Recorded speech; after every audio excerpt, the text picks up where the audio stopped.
Now, if the ABC has taught us anything, it is that the media can be ferocious in its pursuit of people who think differently. And in America, we are witnessing this issue played out in reverse as the gushing media establishment moves heaven and earth to make President Joe Biden seem presidential. As Biden fronted the CNN town hall this week, his chief stenographer, Don Lemon, was on the case. And boy, did Don come prepared with some tough questions for the big guy. President, you've been the big guy for 6 months now in the White House. Can you take us behind the scenes, something that was extraordinary or unusual that happened that stands out to you? Yeah, Mr. President, you didn't close the door. Mr. President, what the hell are you going out at this time for, it's a wonderful honor.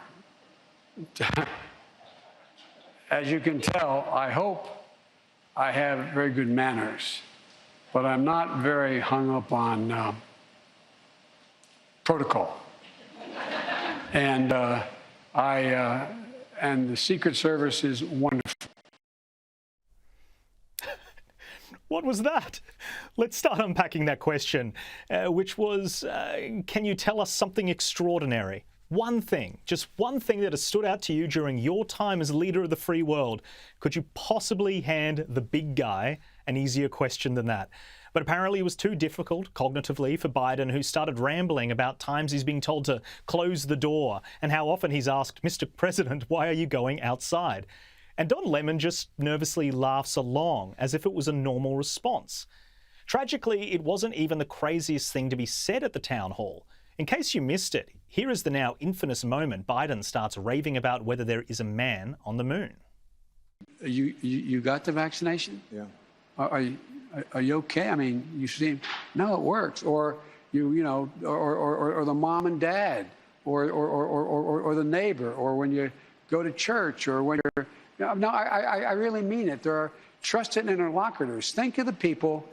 If your kid wanted to find out whether or not there's a man on the moon or whatever, something, or, whether those aliens are here or not, who are the people they talk to beyond the kids who love talking about it? Truly wild stuff. And here he is failing to answer basic questions on vaccines. And the question is whether or not we should be in a position where you why can't the experts say we know that this virus is in fact it's going to be, or excuse me, we know why all the drugs approved are not temporarily approved but permanently approved. Yeah.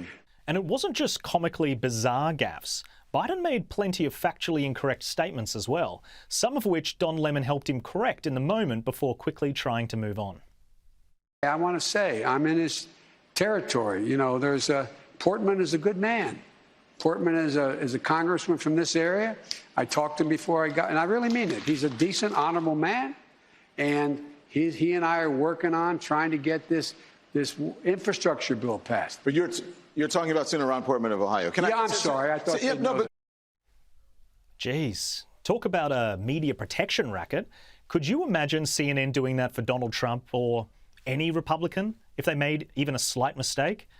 And here is Biden falsely claiming that former Obama administration economist Larry Summers isn't worried about long-term inflation, despite the fact he co-wrote an op-ed titled "The Inflation Risk is Real."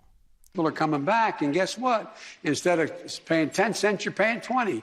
You understand what I'm saying? Yeah. It relates to what, in fact, is now needed because we're growing. I don't know anybody, including Larry Summers, who's a friend of mine, who's worried about inflation, is suggesting that there's any long-term march here if we do the things we're going to do. So what did CNN's online reporting of the event look like? Surely it focused on some of these howlers, giving the public an accurate portrayal of the event.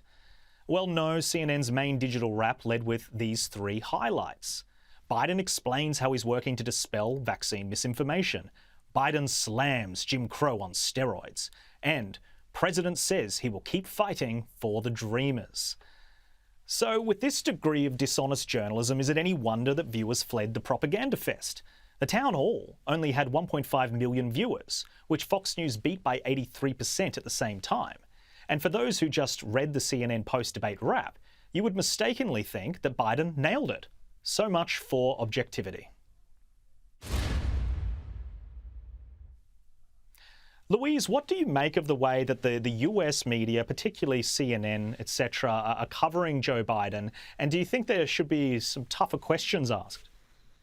Oh, absolutely. There should be some tougher questions, and it shouldn't just be left to organisations like, Fox News and other outlets to put those to the president. I mean, he talks about aliens and a man on the moon, and that's all quite ridiculous. But for me, the most worrying part of that was his lack of knowledge or facts to hand about vaccines. And as we know, any politician in this climate who isn't totally on top of the vaccine rollout and the implications for their citizens is in real trouble. I mean, it's a very big nail in the coffin of their career. So for him to be very vague about when and where under 12 children, for example, in the US are going to be vaccinated was quite worrying. As a parent in the US, I'd be very worried to watch him talk about vaccines in that way. Yeah, Caleb, Louise makes a really good point that there is an element of humour to it when he goes off script and he's losing his train of thought, but then there's also a serious side to it. Oh yeah, and I mean some of these questions he receives, not only at this town hall but all over the joint, are softer than baby food, for heaven's sake. I mean, we saw how journos lined up during the Trump administration to ask tough questions and often very much leading questions of Trump and his administration. And quite often, he deserved to receive those questions. I mean, this is what journalists are meant to do. We're meant to ask tough questions. But it seems all too often with Biden that they either don't want to ask those questions or they know that asking those questions will reveal something that they don't want people to know or that might hurt Biden. Now, you can be critical all you want of Sky News, and many people are, it's full of conservatives.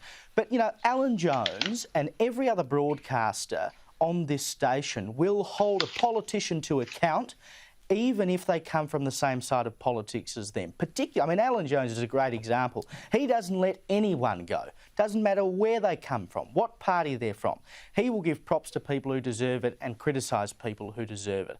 And in America, there is no appetite to do that amongst the left-wing media. And the result of that is that serious questions about not only America but the rest of the free world go unanswered. They go unchecked. This is the guy with the nuclear codes. And if he is not held to account, that poses a serious threat to democracy and it poses a serious threat to America and the rest of the world. We are here as the fourth estate to try and hold these people to account. They had no problem holding Trump to account. In fact, they wanted to bring him down.